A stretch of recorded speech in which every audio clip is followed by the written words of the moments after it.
Hello दोस्तों, तो मैं पवन गुप्ता आपके अपने YouTube channel Manvendra Singh top पर आपका स्वागत है। और आज से हम लोग स्टार्ट करने जा रहे हैं हर एक सब्जेक्ट की वन शॉट वीडियो, जिसमें आपको एक नज़र सब कवर होता हुआ दिखाई देगा। और उसमें से जो आज का हमारा टॉपिक है वो है केमिकल रिएक्शंस एंड इक्वेशंस, जिसका नाम होता है रासायनिक अभिक्रिया एवं समीकरण।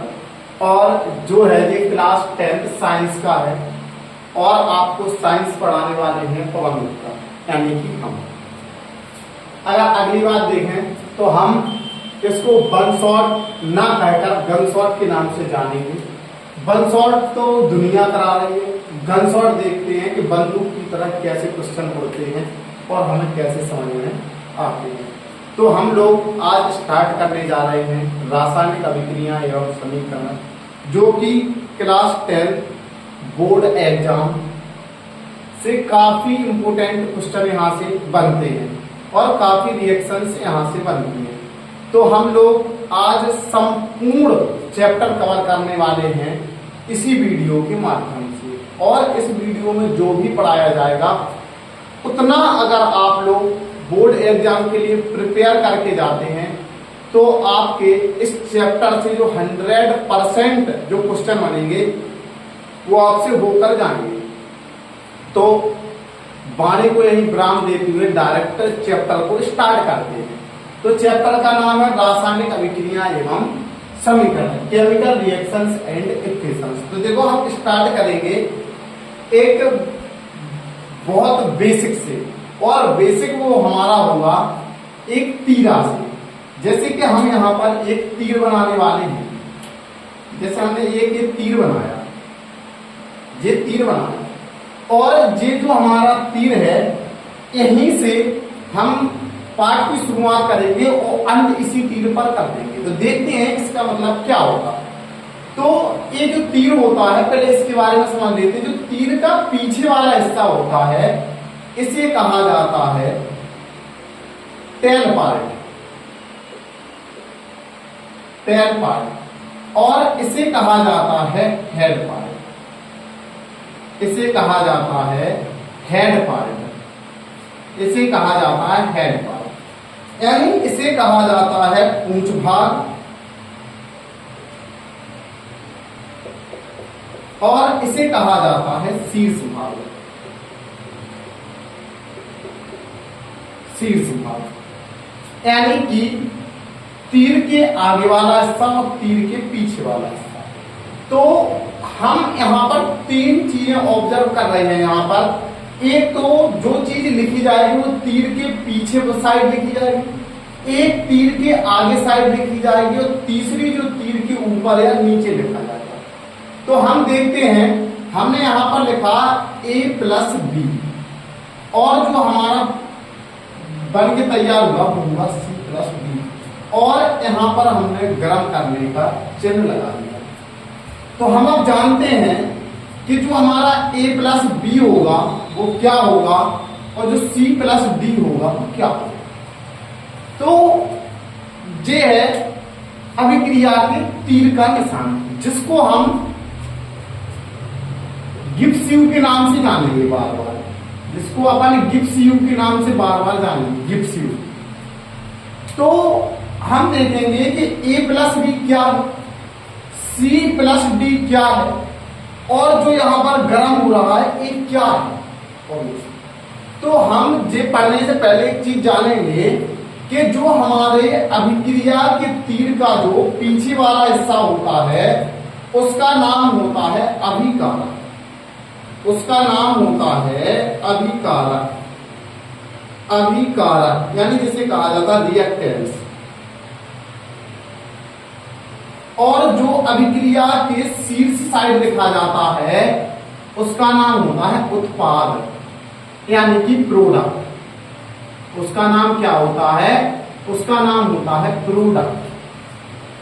यानी अभिक्रिया में जो भाग लेने वाले पदार्थ होते हैं, क्या जो अभिक्रिया में भाग लेने वाले पदार्थ होते हैं जैसे कि आप कोई चीज बनाना तैयार करते हैं, जैसे कि आपने सब्जी बनाई, तो सब्जी में आपने देखा कि आलू आपने अलग लिए, मसाला आपने अलग लिया, तो अपनी सब्जी में जो भाग ले रहे हैं वो अन्य चीज, जैसे हमारे पास आलू हुआ, मसाला हुआ, और इसके बाद जो बन के तैयार हुई उसका नाम सब्जी हुआ। तो हमारा इसमें अभिकारक क्या हुआ, जैसे आलू अलग है, मसाला अलग है, और जो उसमें व्यंजन डलने वो अलग है, लेकिन इससे जो बन के तैयार हो रहा वो एक चीज बन के तैयार हो जिसका नाम है सब्जी। तो हम इसमें ये जानेंगे कि जो भाग लेते हैं पदार्थ, जैसे कोई भी चीज हो, जैसे कि हमने कोई इन्वेंशन किया, तो जो हम पहले चीजें लेंगे वो हमारे लिए अभिकारक का काम करेंगे, और जब उनको मिला देंगे, मिलाने के पश्चात जो अगली चीज बनेगी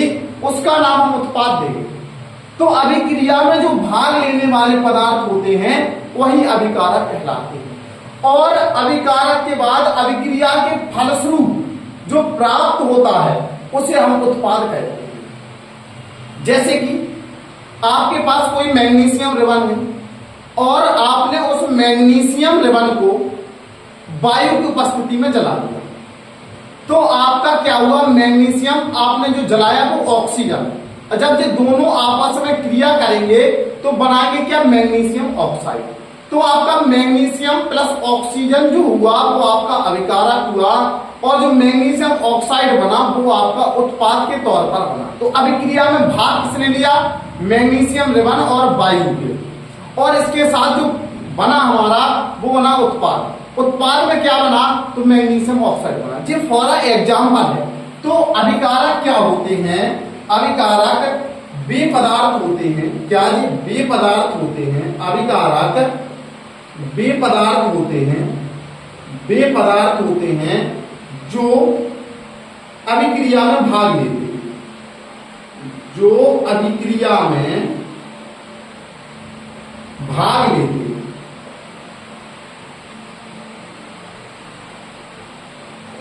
जो वे पदार्थ जो अभिक्रिया में भाग लेते हैं उन्हें हम अभिकारक कहते हैं। और इसके बाद उत्पाद क्या होता है, तो उत्पाद जो होता है वे पदार्थ जो अभिक्रिया होने के फलस्वरूप, वे पदार्थ जो अभिक्रिया होने के फलस्वरूप, अभिक्रिया होने के फलस्वरूप प्राप्त होते हैं, उसे क्या कहते हैं, उसे उत्पाद कहते हैं। जैसे कि हमने बताया कि मैग्नीशियम को जब हमने वायु की उपस्थिति में जलाया, यानी burning of magnesium ribbon gives you, हमारा क्या होगा, मैग्नीशियम ऑक्साइड होता है। तो मैग्नीशियम जो ऑक्साइड है वो यहाँ पर उत्पाद का काम कर रहा है, और जो मैग्नीशियम प्लस ऑक्सीजन है वो अभिकारक का काम कर रहा है, क्योंकि उसने अभिक्रिया में भाग लिया है।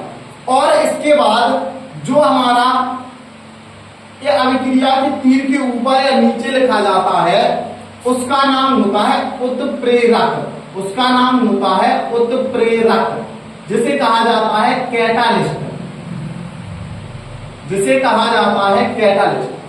यानी उत्प्रेरक क्या होते हैं, तो उत्प्रेरक का काम होता है, यदि आप एक डेली लाइफ के तौर पर समझ लें, जैसे कि जब कोई व्यक्ति केक बनाता है, तो केक बनाने में वह बेकिंग सोडा यानी कि खाने वाला सोडा, मीठा सोडा, वो जो यूज करता है, उससे क्या होता है कि आपकी जो केक होती है वो थोड़ी इससे क्या हो जाती है, और इसमें स्वाद भी आ जाता है और थोड़ी क्रिस्पी भी लगती है, यानी कि फूली टाइप की लगती है। तो आपको उसमें कभी भी सोडा दिखाना होगा। आप क्यों नहीं दिखा होगा, क्योंकि वो वहां पर उत्प्रेरक का काम कर रहा होता है। जैसे कि अगर आपको कोई चीज है वो होनी है तैयार 2 घंटे में, अगर उसको 1 या 1.5 घंटे में तैयार करना होगा, तो आपका मतलब होगा कि वहां पर कोई ना कोई उत्प्रेरक काम कर रहा होगा। या कोई चीज नॉर्मली 2 घंटे में तैयार होनी होगी, वह 3 घंटे में तैयार हुई होगी, या 2 घंटे से ज्यादा समय में तैयार हुई होगी, तो वहां भी उत्प्रेरक काम कर रहा होता है। लेकिन कभी भी उत्प्रेरक वहां पर दिखाई नहीं देता है कि जैसे उत्प्रेरक होता क्या है, तो उत्प्रेरक अभिक्रिया की दर को तो परिवर्तित कर देता है। दर का मतलब क्या होता है कि जैसे कोई वस्तु है, जैसे कि आपकी दाल है, अगर दाल वो 1 घंटे में तैयार होनी थी, अगर आपने उसमें बेकिंग सोडा या धावन सोडे का उपयोग कर ली, धावन सोडे बेकिंग सोडे का अगर उपयोग कर लिया, तो वहां पर आपका क्या देखने को मिलेगा, जो 1 घंटे में तैयार होना था वो लगभग आधा घंटे या 45 मिनट में तैयार हो रहा होता है। लेकिन आपकी जो दाल बन के तैयार होगी वहां पर कहीं भी बेकिंग सोडा का यूज आपको नहीं दिख रहा होगा, ना उसका आपको स्वाद मिल रहा होगा ना कुछ। तो आप वहां पर क्या देख रहे होंगे कि जो उसने बेकिंग सोडा ने जो आपकी दाल की स्पीड थी, या तो उसको तीव्र कर देगा या उसको मंद कर देगा। अगर तीव्र कर देगा तो उत्प्रेरक वर्धक कहलाएगा, यानी स्ट्रॉन्ग कैटालिस्ट हो जाएगा। यदि उत्प्रेरक विष होगा तो वो हमारा वीक कैटालिस्ट होगा, जो अभिक्रिया की दर को तीव्र कर देगा। तो अगर हम यहाँ पर देखो उत्प्रेरक की परिभाषा क्या होगी, डेफिनेशन क्या होगी, तो उत्प्रेरक वे पदार्थ होते हैं जो अभिक्रिया की दर को परिवर्तित कर देते हैं, उन्हें हम उत्प्रेरक कहते हैं। वे पदार्थ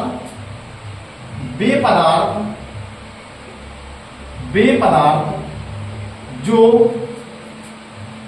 अभिक्रिया में स्वयं भाग नहीं लेते हैं,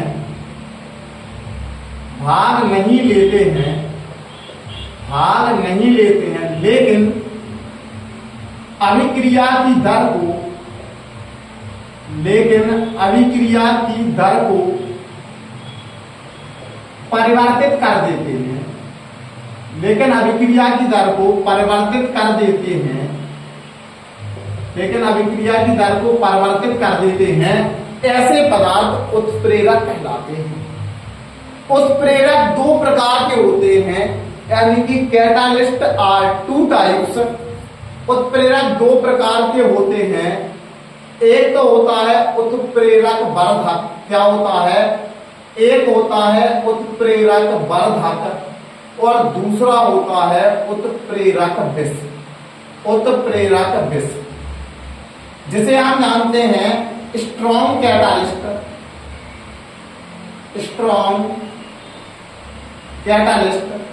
और इसे कहा जाता है वीक कैटालिस्ट। यानी कि उत्प्रेरक वर्धक क्या होता है और उत्प्रेरक विष क्या होता है।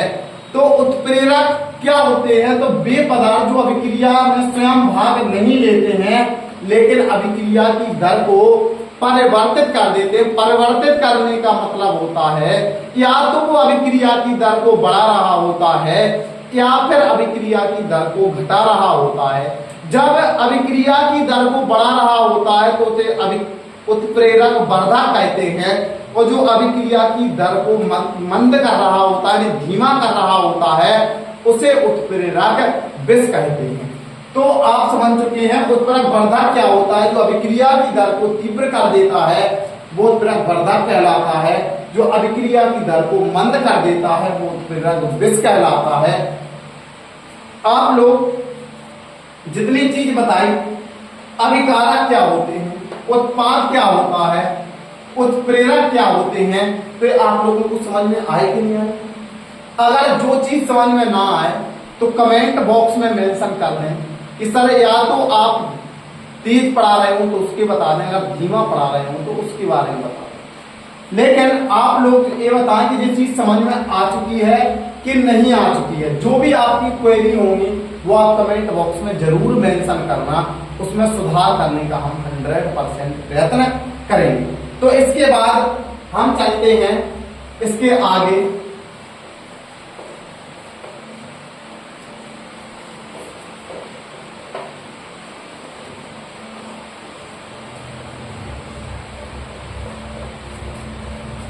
हम इसमें देखेंगे अब आगे रासायनिक समीकरण क्या होता है। रासायनिक समीकरण क्या होता है, यानी कि रासायनिक समीकरण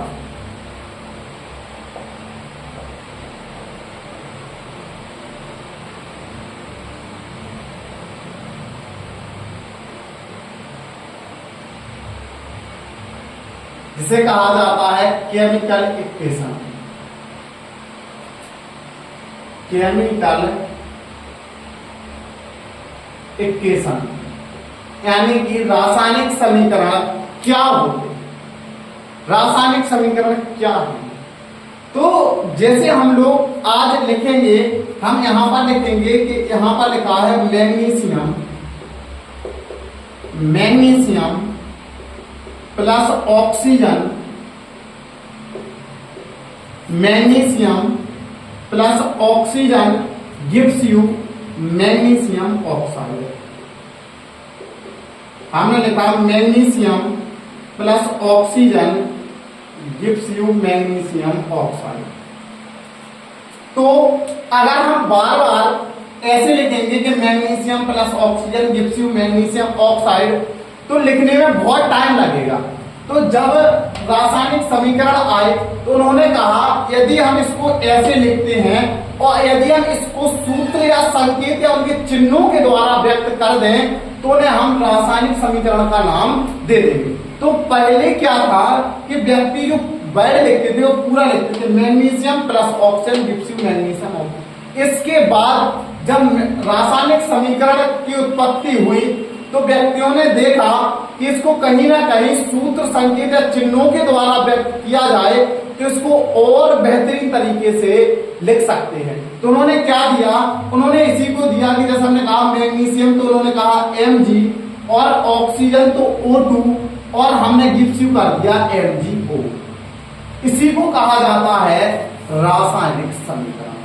कि रासायनिक समीकरण क्या होते हैं, तो वे पदार्थ जिनको हम सूत्र संकेत या चिन्हों के द्वारा व्यक्त कर दें उन्हें हम रासायनिक समीकरण कहते हैं। क्या होता है, वे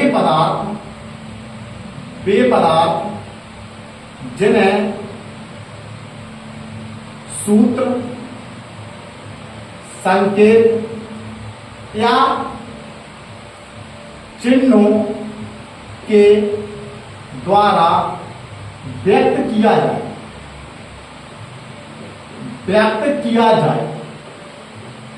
उसे क्या कहते हैं, उसे रासायनिक समीकरण कहते हैं।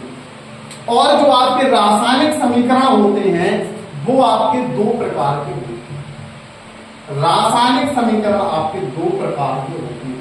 पहला होता है संतुलित रासायनिक समीकरण, पहला होता है संतुलित रासायनिक समीकरण,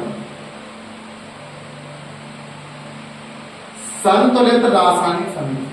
अगला होता है असंतुलित रासायनिक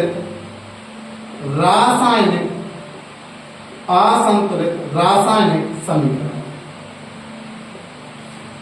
असंतुलित रासायनिक समीकरण, जिसे कहा जाता है बैलेंस्ड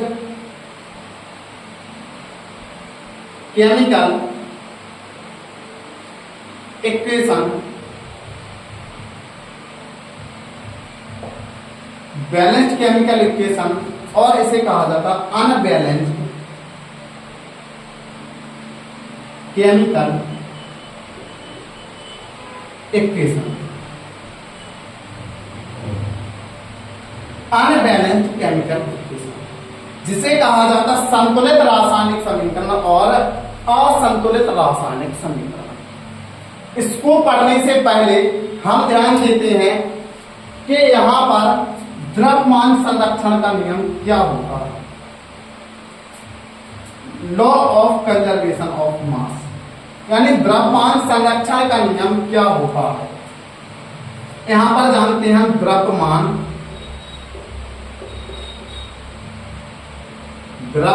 संरक्षण का नियम।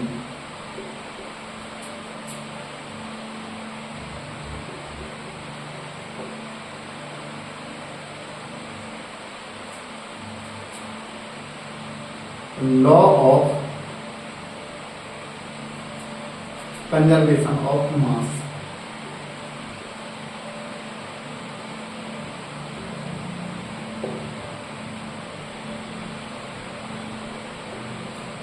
द्रव्यमान संरक्षण का नियम क्या है? द्रव्यमान संरक्षण का नियम कहता है नॉर डेस्ट्रॉय, यानी ना तो इसे उत्पन्न किया जा सकता है, ना ही इसे प्राप्त किया जा सकता है, ना ही इसे उत्पन्न किया जा सकता है, ना ही इसे नष्ट किया जा सकता है। इसे तो केवल एक रूप से दूसरे रूप में बदला जा सकता है। यानी इसका अभिप्राय क्या होता है कि यहां पर यदि कोई चीज अगर 2 kg की है, अगर एक दूसरे फॉर्म में भी अगर कन्वर्ट होके गई है, तो कहीं ना कहीं इसका जो मास होना चाहिए वो 2 kg ही होना चाहिए। जैसे कि हम यहां पर जानते हैं कि यहां पर लिखा है मैग्नीशियम और यहां पर लिखा है ऑक्सीजन, और जो हमारा बन के प्राप्त हुआ वो हुआ मैग्नीशियम ऑक्साइड। यहां पर है मैग्नीशियम और यहां पर है ऑक्सीजन, और यहां पर बन के जो प्राप्त होगा वो होना चाहिए मैग्नीशियम ऑक्साइड।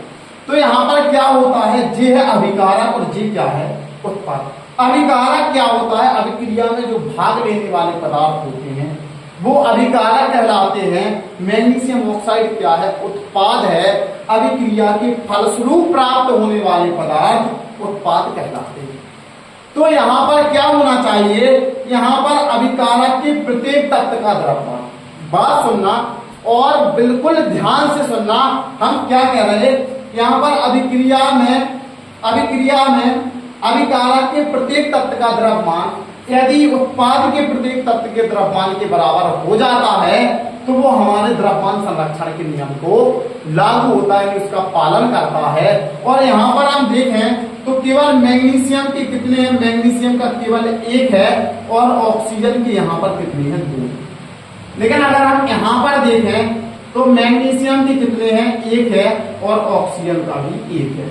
तो यहाँ पर हम देख रहे हैं, यहाँ पर अभिकारक के प्रत्येक तत्व का द्रव्यमान उत्पाद के प्रत्येक तत्व के द्रव्यमान के बराबर नहीं है। तो यहाँ पर क्या द्रव्यमान संरक्षण का नियम लगेगा, बिल्कुल लगेगा, और हम लोग उसको लगाकर इसको संतुलित करें। यहाँ पर यदि अभिकारक के प्रत्येक तत्व का द्रव्यमान उत्पाद के प्रत्येक तत्व के द्रव्यमान के बराबर नहीं है तो वहां पर हमारा असंतुलित रासायनिक समीकरण होगा। वो हमारा समीकरण जो होगा वो संतुलित ना होकर असंतुलित रासायनिक समीकरण होगा। यदि अभिकारक के प्रत्येक तत्व का द्रव्यमान, यानी कि यहाँ पर मैग्नीशियम का 1 है, ऑक्सीजन के 2 हैं। अगर मैग्नीशियम का यहाँ 1 होता, ऑक्सीजन के 2 होते, तो यहाँ पर क्या हो रहा होता, अभिकारक के प्रत्येक तत्व का द्रव्यमान उत्पाद के प्रत्येक तत्व के द्रव्यमान के बराबर हो रहा होता, जिसको हम कहते हैं कि यहाँ पर जो हमारा समीकरण है वो बैलेंस्ड समीकरण है। और अगर समीकरण को बैलेंस्ड करना पड़ता है तो वहां पर अभिकारक के प्रत्येक तत्व का द्रव्यमान उत्पाद के प्रत्येक तत्व के द्रव्यमान के बराबर होना होता है, अन्यथा की स्थिति में वो हमारा असंतुलित रासायनिक समीकरण होता है। तो आई होप आप लोग समझ गए होंगे कि द्रव्यमान संरक्षण का नियम क्या होता है। द्रव्यमान संरक्षण का नियम होता है नाइदर प्रोड्यूस नॉर डेस्ट्रॉय, यानी ना तो इसे उत्पन्न किया जा सकता है और ना ही इसे नष्ट किया जा सकता है, जिसे हम द्रव्यमान संरक्षण का नियम कहते हैं। और यहां पर हम देख रहे कि जो हमारा संतुलित रासायनिक समीकरण है और असंतुलित रासायनिक समीकरण है, तो रासायनिक समीकरण क्या होते हैं, तो वे पदार्थ जिन्हें सूत्र संकेत या चिन्हों के द्वारा व्यक्त किया जाए वो हमारे रासायनिक समीकरण कहलाते हैं। और रासायनिक समीकरण 2 प्रकार के होते हैं, संतुलित रासायनिक समीकरण और असंतुलित रासायनिक समीकरण के केमिकल इक्वेशंस क्या होते हैं, तो जिनको हम फॉर्मूला साइन और उनके फॉर्मूला के द्वारा इक्वेशन के द्वारा उन्हें व्यक्त करें तो वो हमारे केमिकल इक्वेशंस होते हैं। Chemical equations are 2 types, first balanced chemical equation, second unbalanced chemical equation, यानी संतुलित और असंतुलित रासायनिक समीकरण। तो हम आगे एक एक करके हम समझते हैं कि संतुलित और असंतुलित रासायनिक समीकरण क्या होते हैं। तब तक हम साइड हो रहे, आप लोग स्क्रीनशॉट ले लें और इसके बाद हम इसको रफ करें। 1 2 3 देखा स्क्रीनशॉट।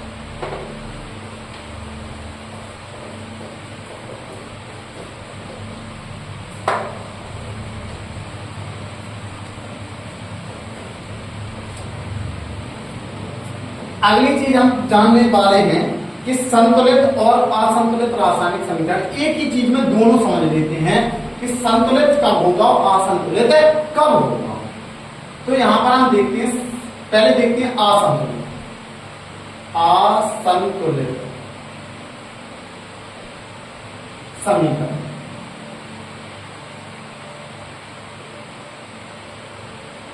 और इसके बाद इसे कहा जाता अनबैलेंस्ड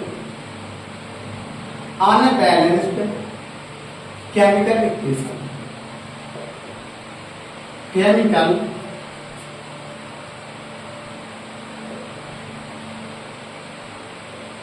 असंतुलित रासायनिक समीकरण। देखते हैं असंतुलित और संतुलित क्या होता है। जैसे यहां पर लिखा है, हमने कहा A2 plus B2 gives you AB। हमने कहा A2 plus B2 gives you AB। तो यहां पर हम देखने वाले हैं कि यहां पर हम देखें तो A की कितनी है, यहां पर आप कहोगे 2, और B के यहां पर कितनी है तो आप कहोगे 2। बात एकदम समझ लेना। अपन इसके बाद संतुलित रासायनिक समीकरण की ओर जब बढ़ेंगे तो अपन देख रहे होंगे हिट एंड ट्रायल मेथड के द्वारा केमिकल इक्वेशंस को कैसे बैलेंस किया जाता है। और यहां पर हम देख रहे हैं कि हमारा जो A का है वो 1 है और B का है वो 1 है। तो यहां पर अभिकारक ये क्या होते हैं, अभिक्रिया में भाग लेने वाले पदार्थ अभिकारक होते हैं, और अभिक्रिया के फलस्वरूप बनने वाले पदार्थ उत्पाद होते हैं। तो अभिक्रिया में जो अभिकारक है वहां पर A के 2 हैं और B के 2 हैं, लेकिन उत्पाद में A का 1 है और B के 2 है। तो द्रव्यमान संरक्षण का नियम क्या कहता है कि अभिकारक के प्रत्येक तत्व का द्रव्यमान, अभिकारक के प्रत्येक तत्व का द्रव्यमान उत्पाद के प्रत्येक तत्व के द्रव्यमान के बराबर होना चाहिए, तभी समीकरण हमारा संतुलित होगा, अन्यथा की स्थिति में हमारा समीकरण असंतुलित होगा। तो हम देखते हैं यहां पर कि इसको हम बैलेंस कैसे करें। तो बैलेंस करने के तरीके देखते हैं। कभी भी आप ये नहीं कर सकते हैं कि अगर हम सोचें कि यहाँ पर A के 2 हैं B के 2 हैं तो हम यहाँ पर लें और हम होल ट्वाइस लगा दें, तो ये तरीका हमारा गलत होता है। कभी हम इस तरीके का यूज नहीं करेंगे कि हम इसके यहाँ पर होल ट्वाइस लगा दें, होल थ्राइस लगा दें, तो ये कोई तरीका नहीं होता है। और नंबर दूसरी बात, आप कभी भी ये नहीं कर सकते कि यहाँ पर A के 2 है तो 2 यहाँ लगा दें और 2 यहाँ लगा दें, ये गलत तरीका होता है। आप कभी भी इसको फॉलो नहीं करेंगे। तो फिर सर करना भी इसको है। देखो आप, जब भी हम अभिक्रिया को संतुलित कर रहे होते हैं तो संतुलित करने से पहले हम उनमें 2-4 चीजें देखते हैं, और जो हम मेथड पढ़ रहे हैं वो पढ़ रहे हैं हम hit and trial method. Hit and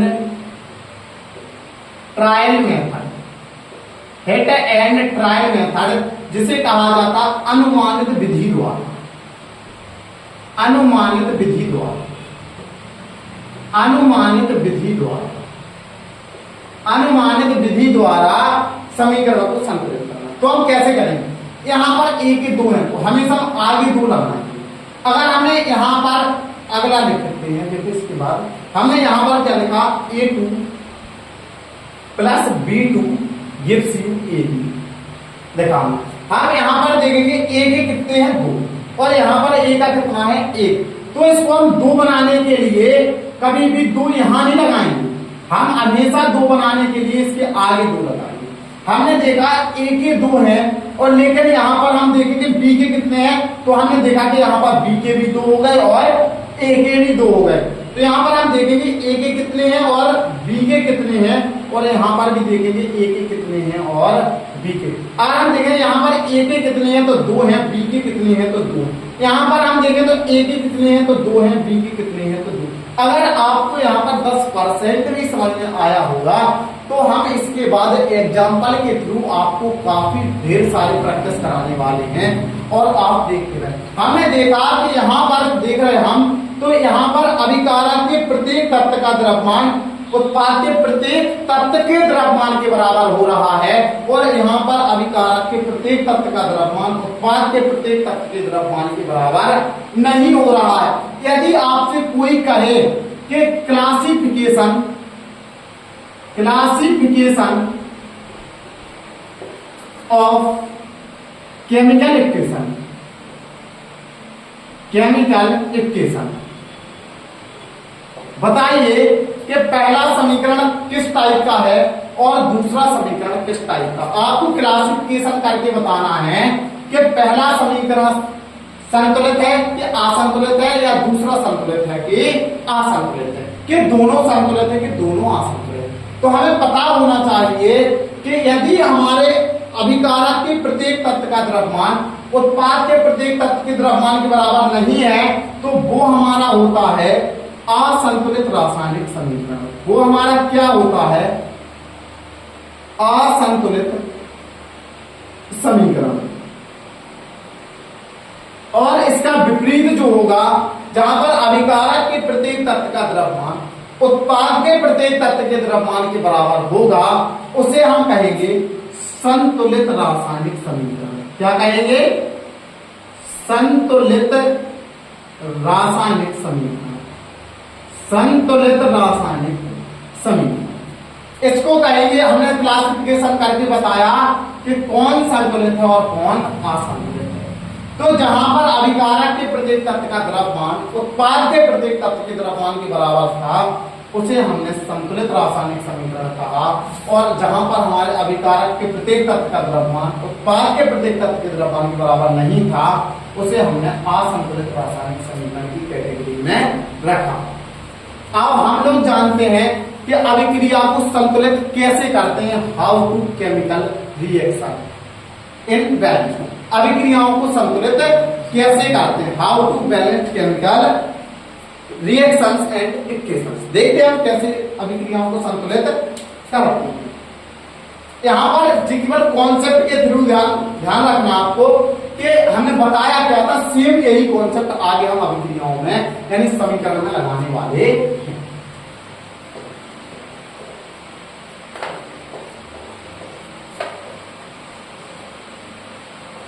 हम क्या बनाने वाले हैं? हमने कहा हाउ टू बैलेंस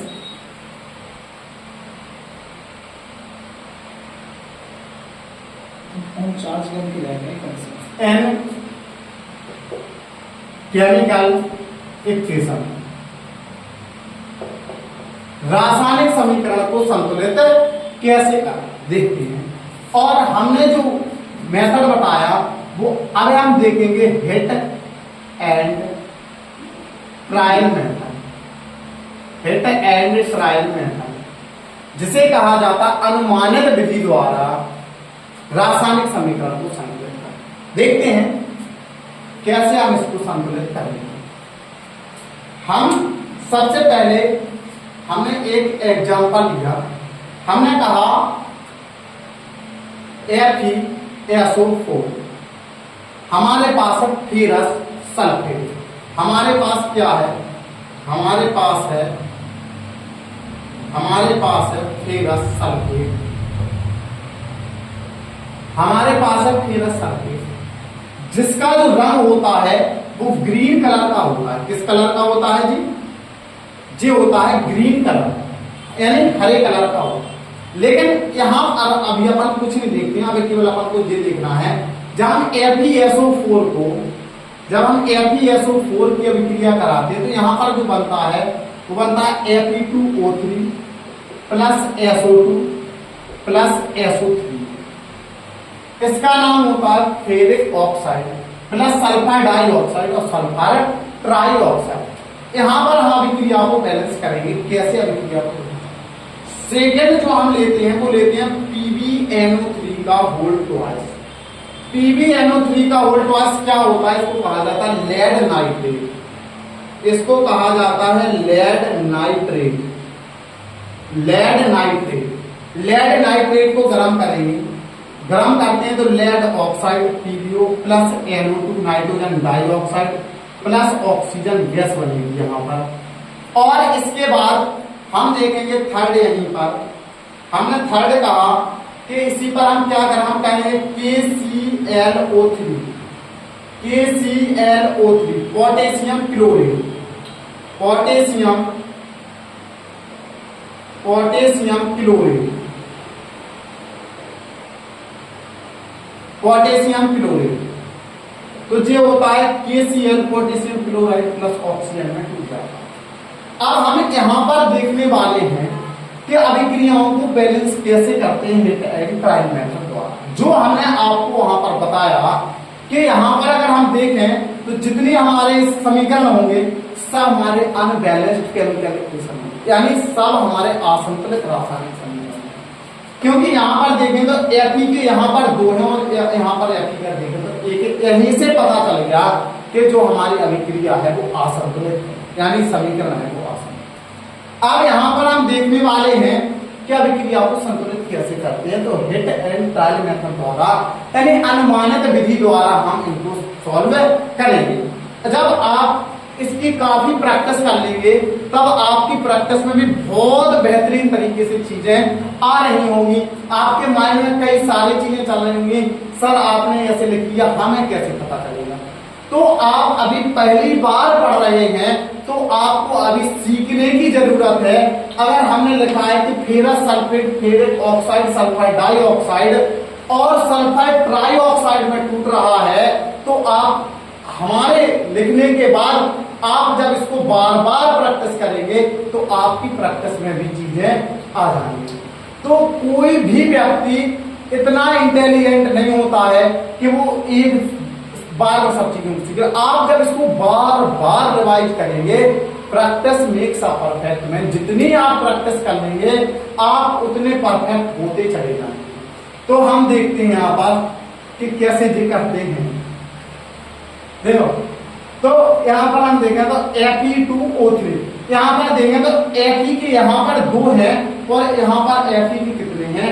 केवल 1 है, तो हम Fe के आगे 2 लगा देंगे, तो यहाँ पर हमारे Fe के 2 हो जाएंगे, साथ में S के भी 2 हो जाएंगे और O के कितने हो जाएंगे? 8 हो जाएंगे। तो यहाँ पर देखते हम, अगर हम यहाँ पर 2 लगा देते हैं तो यहाँ पर Fe के कितने हो जाएंगे? 2, S के कितने हो जाएंगे? 2, O के कितने हो जाएंगे? 8। 8 क्यों? 4 दूनी 8 और इसका दोनों का 2, Fe के 2। यहाँ पर देखते हैं Fe के 2 हो गए। ऑक्सीजन देखते हैं, यहाँ पर Fe के कितने हैं? 2 है। ऑक्सीजन 3 और 2 5, 5 और 3 8। तो यहाँ पर हम ऑक्सीजन S देखो पहले, सल्फर, सल्फर 1 और 1 2 और यहाँ ऑक्सीजन देखो यहाँ पर, तो ऑक्सीजन कितने हो गए यहाँ पर? 8, 3 और 3 6 और 2 8। अगर हम यहाँ पर देख रहे हैं तो अभिकारक के प्रत्येक तत्व का द्रव्यमान, अभिकारक के प्रत्येक तत्व का द्रव्यमान उत्पाद के प्रत्येक तत्व के द्रव्यमान के बराबर हो रहा है, जिसे हम संतुलित रासायनिक समीकरण की कैटेगरी में रखते हैं। अगर इसको हम टोटल करें तो 8 और 2 10 और 2 12, इसका टोटल 12 आएगा। अगर इसका भी हम टोटल देखें तो टोटल 12 आएगा। तो यहाँ पर अभिकारक का कुल द्रव्यमान उत्पाद के कुल द्रव्यमान के बराबर है, लेकिन कुल द्रव्यमान से हम कुछ नहीं जानते हैं। हमको मेन हमारा टारगेट होना चाहिए कि प्रत्येक तत्व का द्रव्यमान उत्पाद के प्रत्येक तत्व के द्रव्यमान के बराबर होना चाहिए, और अगर प्रत्येक तत्व का द्रव्यमान बराबर है तो टोटल तो अपने आप बराबर आ जाता है। देखते हैं दूसरी अभिक्रिया। हमने यहाँ पर देखा कि यहाँ पर PbNO3 का होल ट्वाइस, तो हम यहाँ पर देख रहे कि लेड जो नाइट्रेट है, यहाँ पर हम देखें तो यहाँ पर Pb का 1 है, Pb का 1 है। यहाँ पर देखें तो N के कितने हैं? 2 हैं। N के कितने हैं? 2 हैं और यहाँ पर N का कितना है? 1 है।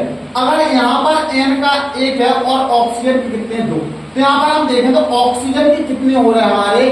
अगर यहाँ पर हम 2 लगा दें, अगर हम यहाँ पर 2 लगा देते, ट्राई करके देखते, अगर यहाँ पर हम 2 लगा दें तो ऑक्सीजन के कितने हो जाएंगे? इसके बाद 2 दूनी 4 और 2 6 और यहाँ पर हमारे 6 हो जाएंगे। अगर हम यहाँ पर देखें ऑक्सीजन के 1 ये है 7, तो यहाँ पर 2 2 लगने वाले हैं। देखते हैं हम 4 यूज करके देखते हैं, 4 हम 4 यूज करके देखें तो यहाँ पर N के कितने हो गए? 4 और यहाँ पर N के केवल 2 नहीं है, तो यहाँ पर N के 4 करने के लिए हम इसके आगे 2 लगा देंगे। हम देखेंगे Pb के कितने हो गए, तो Pb के यहाँ पर 2 हो रहे हैं, तो Pb के भी हम 2 कर देंगे। अब यहाँ पर देखो ऑक्सीजन बैलेंस हो रहा है कि नहीं? ऑक्सीजन के 2 4 दूनी 8 और 2 10 और 2 12, यहाँ पर 3 दूनी 6 दूनी 12। यहाँ पर हम देखें तो Pb के कितने हो रहे हैं 2, एन के कितने हो रहे हैं तो आप बताएंगे 4, 2 जे और 2 दूनी 4, और ऑक्सीजन के कितने हो रहे हैं तो 3 दूनी 6 दूनी 12।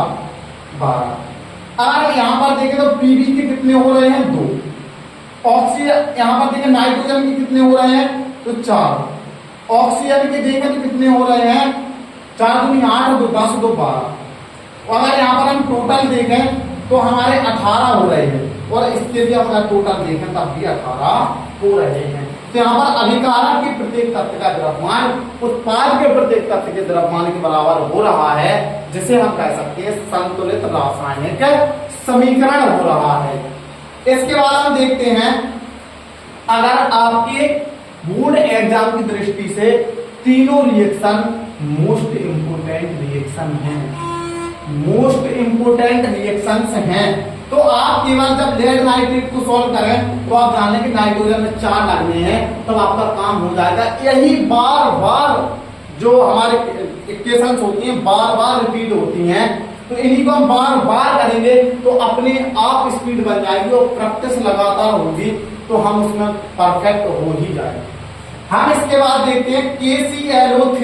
यहाँ पर देखें तो ऑक्सीजन के 2 हैं और यहाँ पर ऑक्सीजन के 3 हैं, तो हमें बताया कि जहां पर 2 लगे हैं, जहां पर 3 लगे हैं वहां पर 2 लगा दे, जहां 2 लगे हैं वहां पर 3 लगा दे। पहले इसको हम सम की कैटेगरी में बनाते हैं कि हमारे इवन नंबर हो जाए, तो 6 हो गए ऑक्सीजन के, तो यहाँ पर 6 हो गए ऑक्सीजन के, के और Cl के 2 हो गए, तो KCl के यहाँ पर हम 2 लगा देंगे।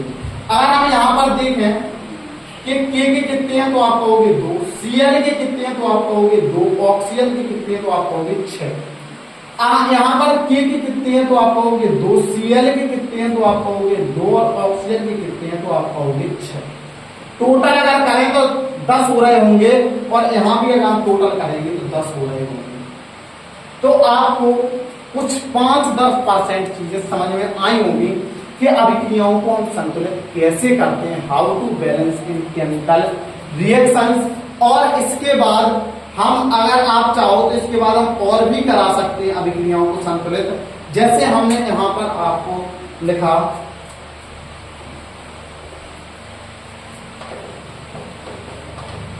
यहाँ पर हमने कुछ रिएक्शंस लिखी। हमने कहा BaCl2 plus H2SO4 gives you BaSO4 plus HCl। इसके बाद फोर्थ रिएक्शन, इसके बाद फिफ्थ रिएक्शन देखो। हमने कहा N2 प्लस H2, जो गैस है नाइट्रोजन गैस और ये hydrogen gas, nitrogen gas plus hydrogen gas 773 kelvin temperature पर जो रिएक्शन होती है, और यहाँ पर अमोनिया गैस का निर्माण हो रहा होता है। अगर हम यहाँ पर सिक्स्थ रिएक्शंस की बात करते हैं कि कौन सी होगी, तो यहीं पर हम करते हैं, इसके बाद magnesium plus oxygen gives you magnesium oxide. जो भी रिएक्शन है सब PYQ है, PYQ है, प्रीवियस ईयर क्वेश्चन, यानी कि जितने भी जो रिएक्शन है वो कहीं ना कहीं किसी ना किसी सेट में पूछी गई अभिक्रियाएं हैं, यानी एग्जामिनर इसको कई बार पूछ चुका है रिएक्शंस को। तो हम देखते हैं इनको बैलेंस कैसे करें। तो बैलेंस करने के लिए हम जानते हैं वही बार बार, यहाँ पर Ba का 1 है, यहाँ पर Ba का 1 है, यहाँ पर Cl के 2 हैं और यहाँ पर Cl का 1 है, तो पहले हम Cl के 2 लगा देते हैं। वहां पता है S का 1 है, O के 4 हैं और H के 2 हैं, तो H के 2 हो गए। अगर यहाँ पर हम देखेंगे Ba के कितने हैं, Cl के कितने हैं, H के कितने हैं, S के कितने हैं और O के कितने हैं। Ba का 1 है, Cl के 2 हैं, H के 2 हैं, S के 1 है और O के 4 हैं। और यहाँ पर अगर हम देखेंगे Ba के कितने हैं, S के कितने हैं, O के, H के और C के, तो यहाँ पर Ba का 1 है, S का 1 है, O के 4 हैं, H के 2 हैं और Cl के 2 हैं। टोटल करें तो हमारे 10 हो रहे हैं, और अगर यहाँ पर हम टोटल करें तब भी तक हमारे 10 ही हो रहे होंगे। तो यहाँ पर अभिकारक के प्रत्येक तत्व का द्रव्यमान उत्पाद के प्रत्येक तत्व के द्रव्यमान के बराबर हो रहा है, तो इसको हम ले सकते हैं बैलेंस्ड केमिकल रिएक्शंस में, यानी कि संतुलित रासायनिक समीकरण में हम इसको काउंट कर सकते हैं। अगली बात है, यहाँ पर नाइट्रोजन के 2 हैं और यहाँ पर नाइट्रोजन का 1 है, तो यहाँ पर हम नाइट्रोजन के 2 लगाने का प्रयास करेंगे और हम देख रहे होंगे कि हाइड्रोजन के 6 हो रहे हैं और यहाँ पर 2 है, तो यहाँ पर जब हम 3 लगा देंगे तो 3 दूनी 6 इसके हो जाएंगे। और यहाँ पर देखें एन के कितने हैं तो 2 हैं, एच के कितने हैं तो 6 हो गए। यहाँ पर देखें एन के कितने हैं तो 2 हैं और एच के देख रहे होंगे 6, टोटल करेंगे तो 8 यहाँ हो रहे होंगे, टोटल करेंगे तो 8 यहाँ हो रहे होंगे। और इसके बाद हम इसको बैलेंस करेंगे तो मैग्नीशियम का 1 है, यहाँ भी 1 है, लेकिन ऑक्सीजन के यहाँ पर 2 हैं और यहाँ पर ऑक्सीजन का 1 है। तो इसको हम बैलेंस करने के लिए पहले यहाँ पर हम 2 लगाएंगे और अगर हम यहाँ पर 2 लगाते हैं तो मैग्नीशियम के 2 हो जाते हैं, तो यहाँ पर भी हम मैग्नीशियम के 2 लगाएंगे। यहाँ पर हम देखें तो मैग्नीशियम के कितने हो जाते हैं, मैग्नीशियम के 2 हो जाते हैं और ऑक्सीजन के भी 2 हो जाते हैं, टोटल मिला के 4 हो जाते हैं। और यहाँ देखें तो मैग्नीशियम के 2 हो जाते हैं और ऑक्सीजन के भी 2, टोटल मिला के 4 हो जाते हैं। अगर हम बार बार इन्हीं अभिक्रियाओं को अगर हम प्रैक्टिस करें तो कैसी भी कठिन अभिक्रिया हो हमसे छूट कर नहीं जाने वाली अभिक्रिया है। अगर हम यहाँ पर आपको बात करते हैं burning of natural gas, burning of natural gas, burning of natural gas, natural gas, प्राकृतिक गैस का दहन। तो यहाँ पर क्या होता है, अगर आप मीथेन की क्रिया ऑक्सीजन से कराते हैं तो यहाँ पर कार्बन डाइऑक्साइड और जल का निर्माण हो रहा होगा। तो burning of natural gas most important में से एक है, मोस्ट इंपोर्टेंट में से एक रिएक्शन है, मोस्ट इंपोर्टेंट में से एक रिएक्शन है बर्निंग ऑफ नेचुरल गैस, जिसे कहा जाता है प्राकृतिक गैस का दहन। या आ सकता है मीथेन गैस के दहन की अभिक्रिया लिखिए या प्राकृतिक गैस के दहन की अभिक्रिया लिखिए। तो यहाँ पर हम देखें कि C का 1 है और C का O के यहाँ पर कितने हो रहे हैं, 3 हो रहे हैं और यहाँ पर 2 हो रहे हैं। तो या तो हम इसको 4 बनाने का प्रयास करेंगे तो 2 हम यहाँ लगा देंगे और 2 हमें यहाँ, तो ऑक्सीजन के 4 हो गए और यहाँ पर ऑक्सीजन के 2 हो गए। लेकिन अगर हम यहाँ पर देखें तो कार्बन का 1 है और यहाँ पर कार्बन का 1 है, हाइड्रोजन के 4 है। यहाँ पर देखें तो कार्बन का 1 है, हाइड्रोजन के 4 हैं, ऑक्सीजन के भी 4 हैं। यहाँ पर देखें तो कार्बन का 1 है, ऑक्सीजन के 2 और 2 4 हैं और हाइड्रोजन के भी 4 हैं। तो यहाँ पर टोटल 9 हो रहे और यहाँ पर टोटल 9 हो रहे। तो आप लोग समझ गए होंगे कि अभिक्रिया को बैलेंस कैसे करते हैं, अभिक्रिया को बैलेंस कैसे करते हैं, आप लोग समझ गए होंगे। एक होती है श्वसन अभिक्रिया, उसको हम बाद में डिस्कस करते हैं। क्या होती है वो, यदि हम ग्लूकोज यानी ग्लूकोज का सूत्र होता है C6H12O6 plus O2 gives you CO2 plus H2O और प्लस हीट बाहर निकलती है, हीट बाहर निकलती है। अगर हम यहाँ पर देखें तो यहाँ पर जब भी इस प्रकार की अभिक्रियाएं आपकी श्वसन अभिक्रिया के थ्रू, रेस्पिरेटरी रिएक्शंस के थ्रू जो भी अभिक्रियाएं हैं उसको हम क्या कर देंगे, उसको हम इसकी फॉर्म में लिखेंगे। उसको हम बैलेंस कैसे करेंगे, तो हमेशा 6 और 12 के क्रम में इसको व्यवस्थित किया जाता। देखते हैं यहाँ पर देखें तो कार्बन के कितने, यहाँ पर 6 हैं और यहाँ पर इतने, तो यहाँ पर भी 6 लगा देते हैं कार्बन के। और यहाँ पर हम देखें बोलो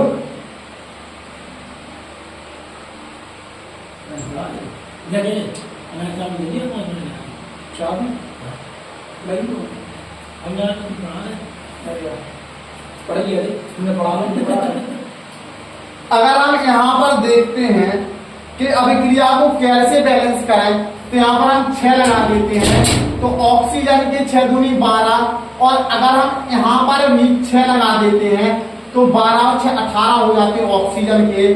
तो यहाँ पर हमारे 6 हैं और हम 6 यहाँ लगाएं तो 12 और 6 18। अगर यहाँ पर देखें CH और O के कितने कितने, CH और O, C के 6 H के 12 और O के 18। यहाँ पर लिखेंगे CHO, C के 6, H के 12 और O के 6, O के 18। यहाँ पर देखें 30 और 6 36 हो रहे टोटल, और यहाँ पर भी देखें तो 36 हो रहे टोटल। अगर हम इन सब चीजों को देखते हैं तो हमें पता चलता है अभिक्रियाओं को बैलेंस कैसे करें। तो अभिक्रियाओं को बैलेंस करने के लिए आप समझ चुके होंगे कि अभिक्रियाओं को कैसे बैलेंस करें, तो इसके बारे में आप लोगों को काफी नॉलेज हो चुकी होगी। अब आपकी जितनी भी किताब में आप जो भी बुक फॉलो करते होंगे उसकी आप जितनी भी अभिक्रियाएं प्रैक्टिस करके देखेंगे, आपको सारी अभिक्रियाएं ऑटोमेटिक होने लगेंगी। आप चाहे जो भी अभिक्रिया अपने मन से प्रैक्टिस करके देख सकते हैं। इसके बाद हम अपने टॉपिक को आगे बढ़ाते हैं और हम आते हैं रासायनिक अभिक्रिया किसे कहते हैं। अगला हमारा जो टॉपिक होगा वो होगा रासायनिक अभिक्रिया किसे कहते हैं। जो चीज समझ में ना आए उसको कमेंट बॉक्स में जरूर मेंशन कर दें कि सर ये वाला पार्ट समझ में नहीं आया, एक दूसरा सेकंड पार्ट बना के और उसको भी एक बार और समझा देंगे। अभिक्रिया आती है रासायनिक अभिक्रिया किसे कहते हैं। रासायनिक अभिक्रिया क्या है? रासायनिक अभिक्रिया क्या है? रासायनिक अभिक्रिया क्या होती है? Chemical reaction, chemical reaction, chemical reaction यानी रासायनिक अभिक्रिया क्या है। देखिए रासायनिक अभिक्रियाएं क्या होती हैं, हम इसके बारे में समझेंगे। रासायनिक अभिक्रिया है एक्चुअली कैसे समझेंगे कि रासायनिक अभिक्रिया क्या होती है। क्या हम जानते हैं, अब देखो रासायनिक अभिक्रियाओं के बारे में समझें तो बे पदार्थ होते हैं। क्या होते हैं पदार्थ? देखते हैं, जैसे हमने यहां पर लिखा A प्लस बी और यहां पर हमने लिख दिया gives you C plus D. हमने एक चीज लिखी यहां पर, तो हम देख रहे हैं कि जो हमारा अभिकारक है वो अलग है और जो हमारा उत्पाद बन रहा है वो बिल्कुल डिफरेंट बन रहा है। इसमें हम देखेंगे कि इसमें या हम ऐसा भी लिख सकते हैं A plus B plus C gives you ABC। ऐसा भी कुछ चीज बन सकती है। बात तो ये चाहे हम ये लिखते हैं चाहे हम ये लिखते हैं, जी बस केवल केमिकल रिएक्शंस के टाइप हो सकते हैं। अब हम यहाँ पर जानेंगे कि यहाँ पर A है और यहाँ पर B है और यहाँ पर जो चीज बन रही है वो बन रही है C प्लस D। तो हमने देखा कि ये जो हमारे ये तो अभिकारक है, तो क्रिया में भाग लेने वाले पदार्थ अभिकारक, ये क्या है हमारे उत्पाद है, जब हमारे नए पदार्थ बन रहे हैं इन चीजों से मिलकर इन चीजों की उत्पत्ति हुई। तो हम देखेंगे बे रासायनिक अभिक्रिया क्या होगी। बे पदार्थ जब दो या दो से अधिक, दो या दो से अधिक, देखो हमने दोनों एग्जाम्पल यहाँ पर इंक्लूड करे, दो भी हो सकते हैं और दो से अधिक भी हो सकते हैं। बे पदार्थ जब दो या दो से अधिक पदार्थ, जब दो या दो से अधिक पदार्थ आपस में अंतःक्रिया करके, जब दो या दो से अधिक पदार्थ आपस में अंतःक्रिया करके नए गुणधर्मों वाले पदार्थ का निर्माण करता है तो उसे अपन क्या कहते हैं? रासायनिक अभिक्रिया कहते हैं। क्या बोला हमने? जब दो या दो से अधिक पदार्थ आपस में अंतःक्रिया करके, आपस में अंतःक्रिया करके नए गुणधर्मों वाले पदार्थ का निर्माण करते हैं तो उसे रासायनिक अभिक्रिया कहते हैं।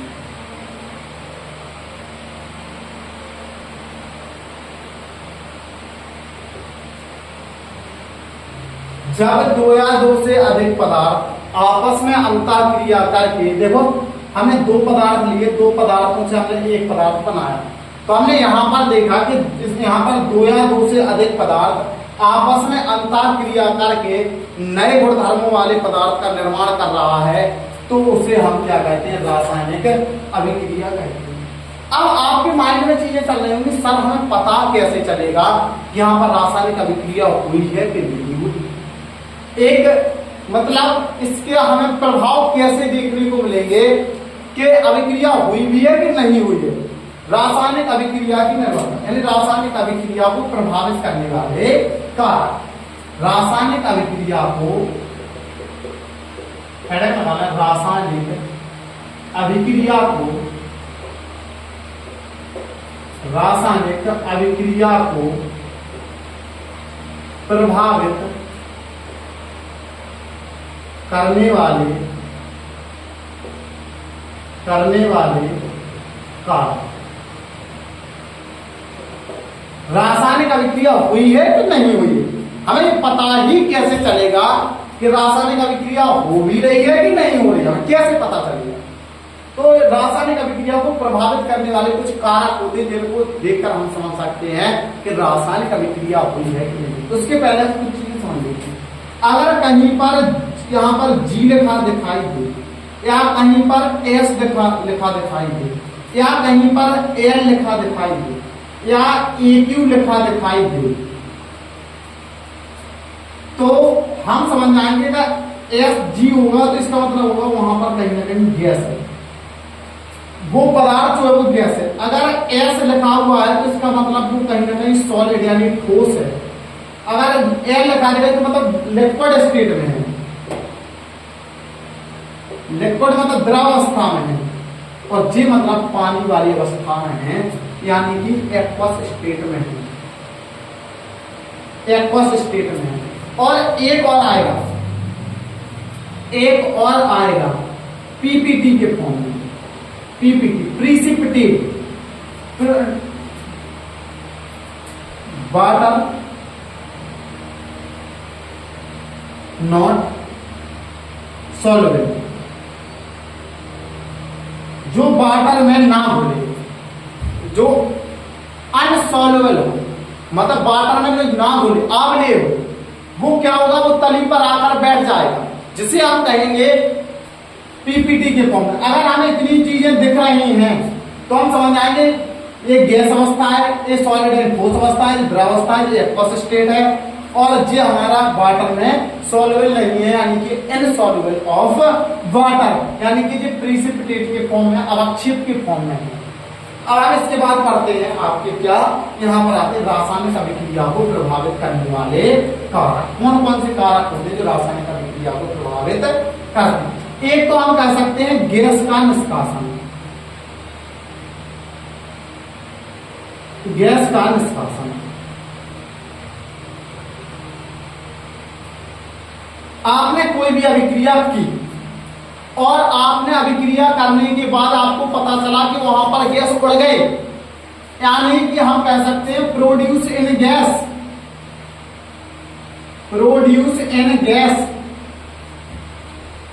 Produce in gas. जैसे हम यहां पर लिया जिंक और यहां पर लिया हमने सल्फ्यूरिक अम्ल, जहां हमने जिंक की सल्फ्यूरिक अम्ल से अभिक्रिया कराई तो यहां पर हमारा बना zinc sulphate plus hydrogen gas, और जो हमारी गैस होगी यहाँ पर हम एक ऐसा तीरा लगा देंगे, इसका मतलब गैस जो है वो उड़ रही है और जो गैस का संकेत हो जाता है।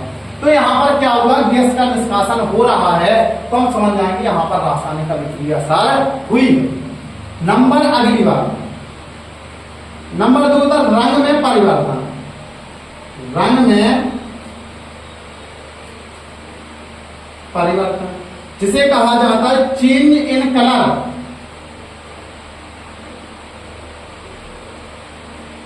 चेंज इन कलर यानी रंग में परिवर्तन।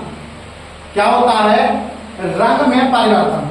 जैसे अभी आज हमने कहा था कि जो FeSO4 है ये टूट के क्या बनाता है, Fe2O3 plus SO2 plus SO3, तो यहाँ पर इसका रंग कैसा होता, हरा होता, लेकिन इसका रंग फिर हरा नहीं होता है, इसका कैसा हो जाता है, ग्रे टाइप का हो जाता है रंग, यानी कि जंग के जैसे होने लगता है।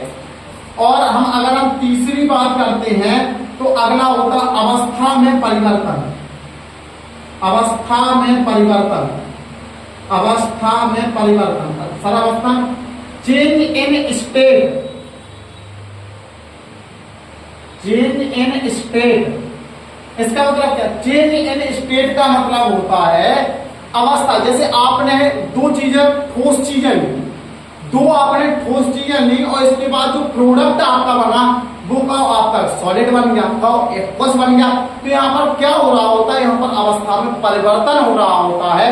अगर अवस्था में परिवर्तन हो रहा है तो हमारी रासायनिक अभिक्रिया होती है। अगला जो हमारा होता है वो होता है ताप, ताप में परिवर्तन। क्या होता है, ताप में परिवर्तन, ताप में परिवर्तन, change in temperature, change in temperature, change in temperature. इसका मतलब क्या होगा, आपने एक टेस्ट ट्यूब ली यानी परागनली ली और आपने उसमें दो चीजें डाली, डालने के पहले आपने देखा तो टेस्ट ट्यूब ठंडी थी और दोनों वस्तुएं भी ठंडी थी। इसके बाद जब अभिक्रिया हुई, जब आपने टेस्ट ट्यूब को टच करके देखा, स्पर्श करके देखा, तो आपको गर्माहट महसूस हुई। तो इसका मतलब क्या है, वहां पर कहीं ना कहीं टेम्परेचर में परिवर्तन हुआ है। अगर टेम्परेचर में परिवर्तन हुआ है तो समझना है कि वहां पर रासायनिक अभिक्रिया हो रही है। तो अब रंग में परिवर्तन। तीसरा होता है अवक्षेप का निर्माण, अवक्षेप का निर्माण, अवक्षेप का निर्माण। अवक्षेप का निर्माण produce in precipitate, produce in precipitate, produce in precipitate, PPT, precipitate. अवक्षेप का निर्माण, जैसे आपने कोई चीज ऐसी ली, आपने उसकी जल से अभिक्रिया कराई, सपोज दैट, और जल से वो अभिक्रिया हुई और होने के बाद जो उसकी कुछ ऐसी चीज थी वो जल में आग लेती है, वो जाकर उसकी तली पर जमा हो जाती है, तो उसे कहा जाता है अवक्षेप करना। अगर ये चीज भी हो रही है तो हम समझ जाते हैं वहां पर रासायनिक अभिक्रिया हो रही है। तो आप लोगों ने देखा रासायनिक अभिक्रिया क्या होती है, जब दो या दो से अधिक पदार्थ आपस में अंतःक्रिया करके नए गुणधर्मों वाले पदार्थ का निर्माण कर रहा होता है, जिसे अपन क्या कहते हैं, रासायनिक अभिक्रिया कहते हैं। आपका डाउट था सर कैसे पता करें कि रासायनिक अभिक्रिया हो रही है कि नहीं हो रही है। अगर ये पांच चीजें वहां पर कोई भी पांच में एक चीज हो रही है तो वहां पर हमारी रासायनिक अभिक्रिया हो रही होती है, चाहे तो गैस का निष्कासन या रंग में परिवर्तन या अवस्था में परिवर्तन या ताप में परिवर्तन या अवक्षेप का निर्माण। पांच में से कोई अगर एक चीज भी हो रही है तो वहां पर हमारी रासायनिक अभिक्रिया को प्रभावित कर कोई कारक कर रहा है तो वह रासायनिक अभिक्रिया होती है। तो हम साइड हो जाते हैं, आप इसको उतार लें या इसका स्क्रीनशॉट ले लें। तो 1 2 3 एक का स्क्रीनशॉट। अब आप इसको रब करते हैं और इसको आगे बढ़ाते हैं। वीडियो 3 घंटा दिया, 40 हो गया और तो लोगों का छपड़ा नहीं है और हम क्या करते हैं, स्पीड में ले जाए यार। रासायनिक अभिक्रिया के प्रकार, रासायनिक अभिक्रिया के प्रकार, टाइप्स ऑफ केमिकल रिएक्शंस। अगला आता है टाइप्स ऑफ केमिकल रिएक्शंस।